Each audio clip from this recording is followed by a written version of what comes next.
Alors l'objectif, ça va être d'intégrer une image cette fois, et c'est là qu'on va rendre les choses un peu jolies pour un prototype de jeu en particulier, ou un projet comme j'avais peut-être montré les cartes avec les mathématiciens. Donc pour l'instant, on a un système de cartes qui s'adapte à quelques paramètres qui sont la taille, en largeur, hauteur, etc. Et puis en particulier le padding, qui fait que c'est toujours plus ou moins équilibré, que c'est tout aligné, etc. Alors ce que j'aimerais, c'est intégrer ici, dans la partie haute de la carte, une image, qu'on garde le titre à son emplacement, mais qu'on joue un peu avec la transparence, parce que c'est joli. Et du coup, par contre, le contenu va être décalé d'autant vers le bas pour se mettre en dessous de l'image. Alors j'ai par ailleurs déjà récupéré une image. C'est une image de Pythagore. Alors elle est plus ou moins carrée, en pas très bonne résolution, mais ça ira très bien. Et j'ai créé un dossier que j'ai appelé IMG pour image, et dedans je mets mes images en JPEG. Ça peut être des PNG si on souhaite aussi jouer avec la transparence. Ça c'est un objectif final, avec des histoires d'images qui vont sortir du cadre. On verra si on arrive jusque là. Donc ici, j'aimerais bien donc une zone dédiée à l'accueil de l'image qui repousse d'autant le contenu. Donc on va commencer par déclarer ici un PGF. Bon, non, je ne vais pas m'embêter comme toujours. On va prendre ce qui existe. Bah non, il y avait ça. Alors ici, je voudrais, ça s'appellerait un header en tête. Et donc ça serait header 8. Et je vais le mettre à 30% de la hauteur de la carte. Et ça, on pourra le changer après. Donc card 8. Donc mon header 8 va occuper 30% de la hauteur de la carte. Et j'aimerais donc que ces 30% soient en haut. Ensuite, je vais avoir besoin aussi de la largeur de la page. La largeur de l'image. Donc image width. Et donc ça, c'est la largeur de la carte. Comme ça, je vais me débrouiller de manière à ce que l'image soit parfaitement... il n'y aura même pas besoin de faire un clip plus tard. Il fera exactement la taille qu'il faut. Donc là, normalement, on a tout ce qu'il faut. Et donc, on va définir notre header shape. Donc, on va le faire plus ou moins dans l'ordre. Le fond, le header est dessiné. Et puis, dans mon esprit, ensuite, on a le titre qui vient par-dessus. Et on verra que l'ordre dans lequel on le dessine fait que c'est visible ou pas. Donc là, même s'il y a de la transparence d'ailleurs. Mais donc là, je vais les définir dans le même ordre. Donc, je vais définir un header shape. Donc, une forme d'en-tête. Et dans cette forme d'en-tête, je vais dessiner un rectangle comme d'habitude. Ce rectangle, je voudrais qu'il soit qu'il sorte un peu du cadre cette fois, puisque je veux que l'image soit à l'intérieur. Donc je vais faire un. Bon, on va pas s'embêter, on va aller jusqu'au bord. De toute façon, on va couper avec la page. Donc on va partir de 0.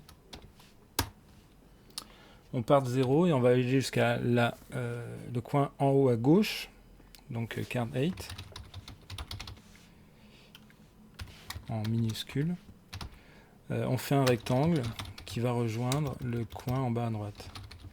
Alors le coin en bas à droite, lui, ça va être la largeur complète de la page, donc cards width. Et on veut aller jusqu'à la hauteur de la carte, moins la fameuse hauteur qu'on s'est donnée pour header 8. Donc comme ça, je vais juste appeler card 8 moins header 8. HEI, j'ai acheté. Donc je pars du coin en haut à gauche, abscisse 0 ordonnée hauteur de la carte. Je vérifie en même temps que je le dis. Et je vais rejoindre en bas à droite, donc à droite d'abord donc la largeur de la carte.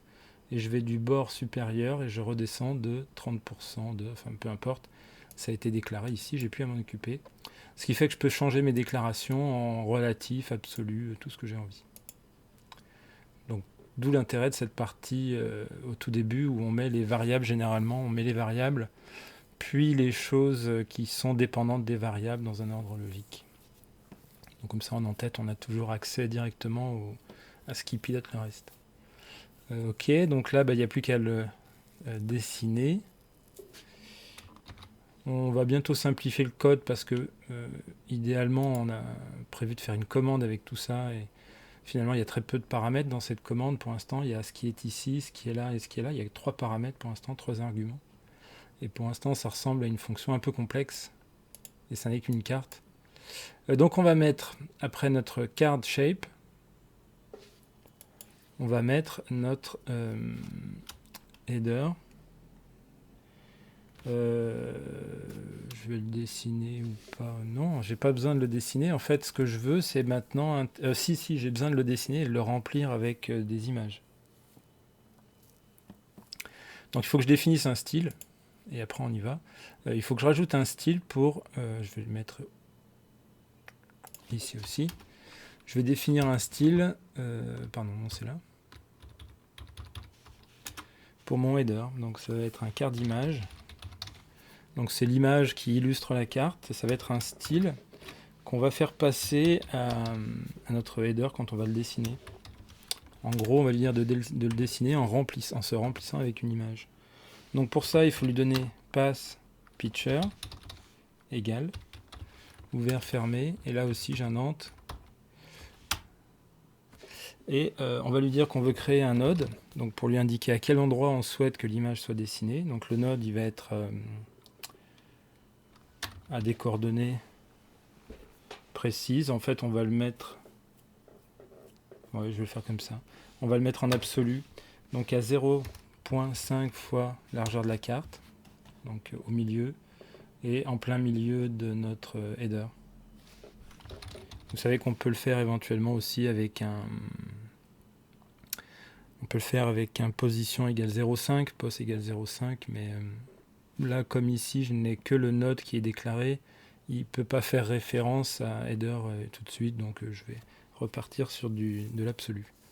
Donc card width, pour être à la moitié de la largeur, donc ça va centrer en largeur l'image, ce sera notre point d'ancrage. Et en hauteur, on va aller jusqu'à card 8, puisqu'ensuite on va mettre l'image en dessous, HEIGHT. Donc ça c'est notre node. On va lui dire qu'on veut mettre below, donc sous ce point d'ancrage.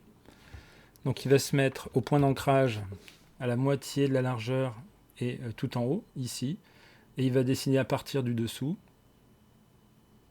l'image que je souhaite dessiner. Alors c'est ici qu'on va mettre le contenu. J'avais déjà dit qu'on pouvait mettre des contenus texte ou autres.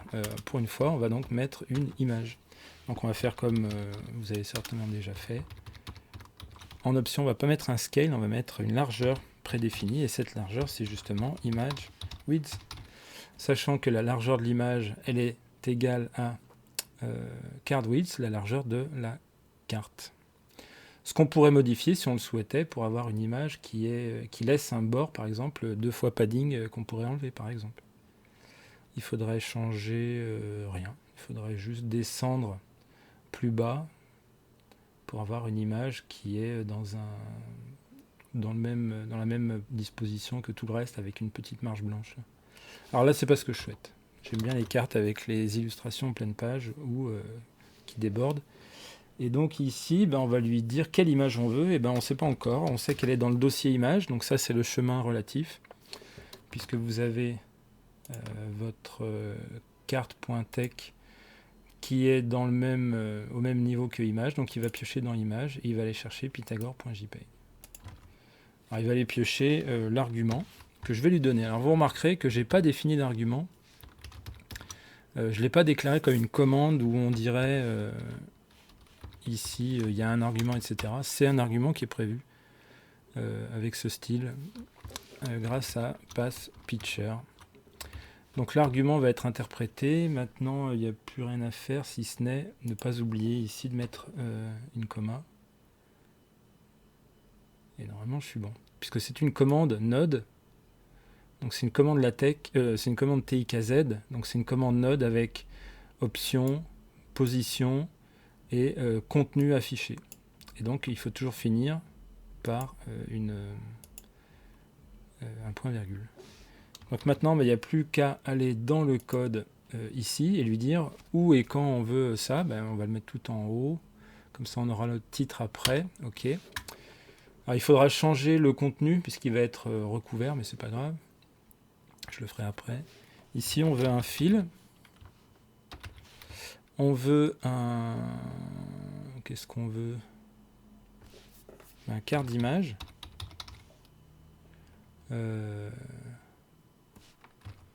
Puisque c'est un style. Et par contre, il faut donner en argument pythagore.jpeg. Je ne sais même pas si j'ai besoin de mettre JPG. Et là, on veut mettre la forme qu'on veut dessiner. Mais la forme, c'est mon header shape. Alors, avec un peu de chance, ça va marcher du premier coup. Avec 2-3 bricoles à modifier. Non, ça marche pas. Qu'est-ce que j'ai oublié? Quart d'image, pas quart image. En espérant que ce soit que ça. Des fois, on passe des heures à modifier notre code. Pythagore.jpg. Quart d'image, je n'ai pas reconnu.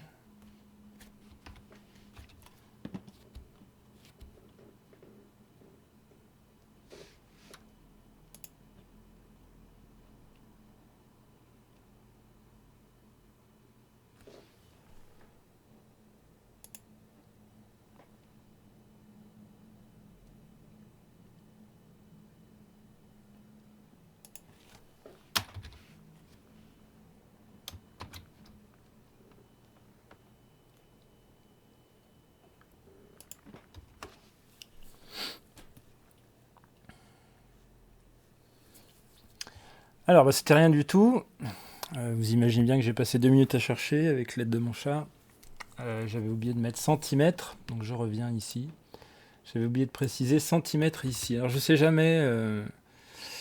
je sais que TIKZ fonctionne en centimètres, mais parfois il faut lui rappeler. Alors, je ne sais pas pourquoi ici, il ne comprend pas que ce sont des centimètres. Donc, il faut le préciser. Et puis, parfois, quand vous avez des formules un peu complexes... fou, fois, blu.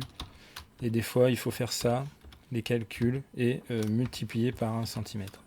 Ce qui ramène à l'unité centimètre. Donc parfois, et je ne saurais pas dire pourquoi, c'est une histoire d'unité qui est perdue en route, je ne sais pas pourquoi. Donc ben voilà, ça fonctionne. J'ai bien intégré mon image à 30% mais bon, j'ai mon contenu qui passe par-dessus. On appréciera la transparence du contenu qui ne sert à rien. Par contre, le titre, on va lui opérer une transparence et puis on va changer sa couleur aussi. Donc le titre, il est en quelle couleur lui? On va le mettre en black et on va le mettre en opacité 0,6. Bon, je ne sais pas pourquoi je mets ça. Par contre, que le contenu et de l'opacité, ça me gêne. Je vais le virer. C'était pour faire joli soi-disant, mais ça marche pas.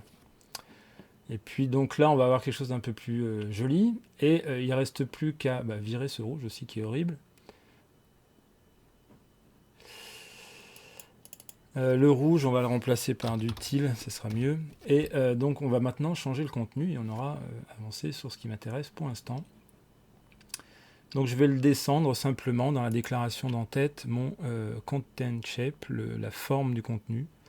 Là, il ne va pas aussi haut. Alors lequel est celui qui m'intéresse? Card width, strip width plus 2 padding, donc ça c'est la partie basse. Donc je suis là, en bas à droite, j'ai l'impression. Et je ne veux pas monter si haut dans mon content shape ici. Je vais de padding jusqu'à là-haut. Je ne veux pas jusque là-haut. Je vais aller jusqu'à... Alors, hauteur de la page, moins... Moi, je vais tout reprendre. Image, non, header 8, moins une certaine marge, padding. C'est-à-dire que je ne vais pas aller aussi haut, je vais aller jusqu'en haut, puis je vais descendre de la header shape, header 8 et d'un padding, c'est-à-dire une bordure intérieure. On remarquera qu'il y a des petits problèmes qu'on va régler tout de suite, mais c'est pas encore fait. Donc je relance avec cette version-là. Là, il y a les coins qui ont disparu. Vous allez voir ce qui nous manque. Voilà. Donc déjà, c'est un peu mieux. Du coup, le contenu est un peu trop grand maintenant, évidemment. Donc ça, je l'ai dit, on ne peut pas faire de calcul. S'il y a trop de texte, il y a trop de texte. Il faut taper dedans. Ou écrire plus petit, ou ces choses-là. Mais on ne peut pas tout automatiser non plus. Donc c'est déjà un peu mieux. Et puis maintenant, il nous reste cette histoire de coin. En fait, c'est tout simplement les clips qu'il faut définir en card corners.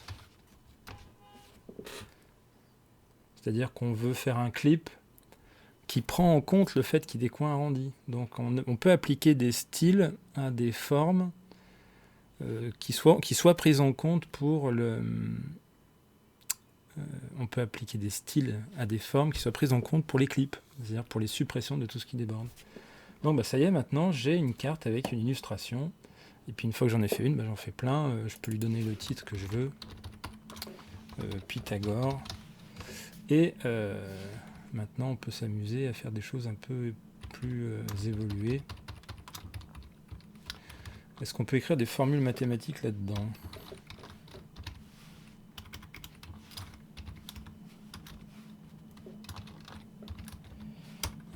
Par exemple, au hasard. Alors il y aura des problèmes de mise en page, bien sûr, avec tout ce qui est équations et compagnie, parce que des boîtes dans les boîtes, des fois ça se passe pas très bien. Mais bon, dans l'ensemble, par exemple, si ça je veux le centrer façon équation, bon, tout ce qui est référence et compagnie va poser problème. Il y en a un que je voulais essayer, c'est celui-ci. Parce que je me fais gronder quand je fais des doubles dollars. Mais celui-ci, il pose problème des fois au niveau des marges. Là, il pose pas problème, c'est très bien. Voilà, donc on peut écrire des formules, on peut écrire le théorème de Pythagore.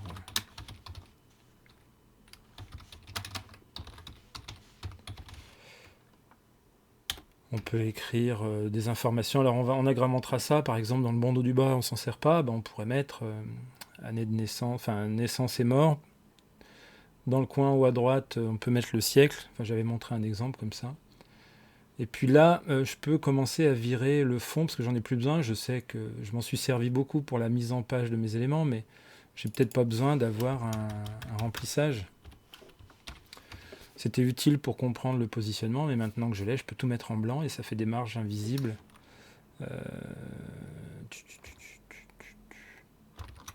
Oui, alors sinon on peut tricher avec un fil white.